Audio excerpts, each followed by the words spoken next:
আজকে চলে এসেছি আমি সবজি দিয়ে চিংড়ি মাছের একটা রেসিপি নিয়ে। এখানে আমি এই সবজিগুলো ব্যবহার করেছি। এবার আমি প্রথমে ভালো করে চিংড়ি মাছটাকে ধুয়ে নিচ্ছি অনেকবার করে জল দিয়ে। এবার চিংড়ি মাছগুলোকে ভালো করে খোসা ছাড়িয়ে আমি পরিষ্কার করে নিচ্ছি। দেখুন, সব খোসাগুলো ছাড়িয়ে নিচ্ছি। আর পিঠ থেকে এই কালো ভেনটা এটাও আমি ফেলে দিচ্ছি। এরকম করে প্রতিটা চিংড়ি মাছ পরিষ্কার করে নিতে হবে।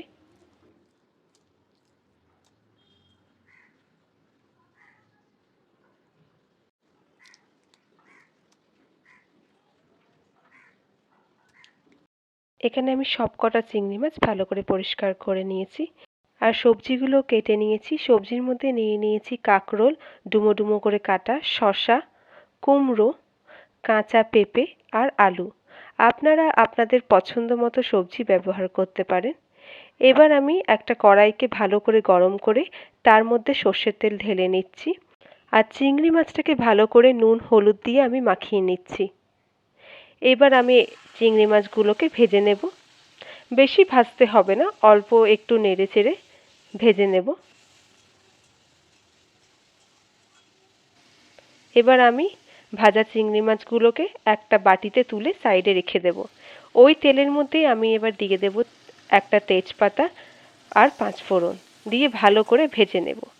তারপর দিয়ে দেব গ্রেট করে রাখা আদা দিয়ে ভালো করে একদম ভেজে নেব।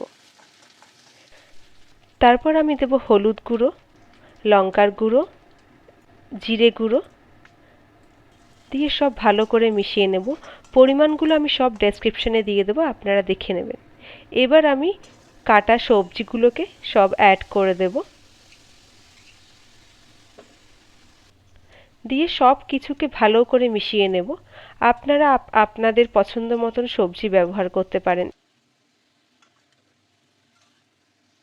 সব কিছুকে ভালো করে মিশিয়ে আমি 5 মিনিটের জন্য ঢাকা দিয়ে রান্না করব। 5 মিনিট হয়ে গেছে। এবারও আমি আবার সব কিছুকে ভালো করে মিশিয়ে দেব। এবার আমি দিয়ে দেব নুন আর চিনি দিয়ে ভালো করে মিশিয়ে দেব। আবারও আমি এটাকে ঢাকা দিয়ে 5 মিনিটের জন্য রান্না হতে দেব। 5 মিনিট হয়ে গেছে। এবার আমি এটাকে আবারও ভালো করে মিশিয়ে নেব। এবার আমি ভেজে রাখা যে চিংড়ি মাছগুলো ছিল ওগুলোকে আমি এবার দিয়ে দিলাম। দিয়ে ভালো করে মিশিয়ে নিলাম।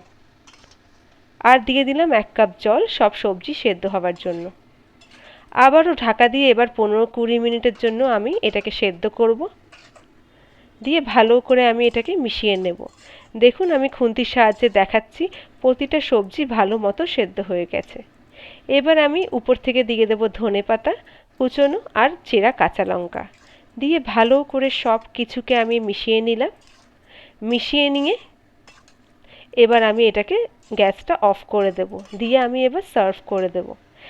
এটা আপনি পোলাও, রুটি বা ভাত যে কোনো কিছুর সঙ্গে এটা সার্ভ করতে পারেন। এই রেসিপিটা আপনারা অবশ্যই বাড়িতে ট্রাই করবেন আর কমেন্টসে জানাবেন কেমন লাগলো।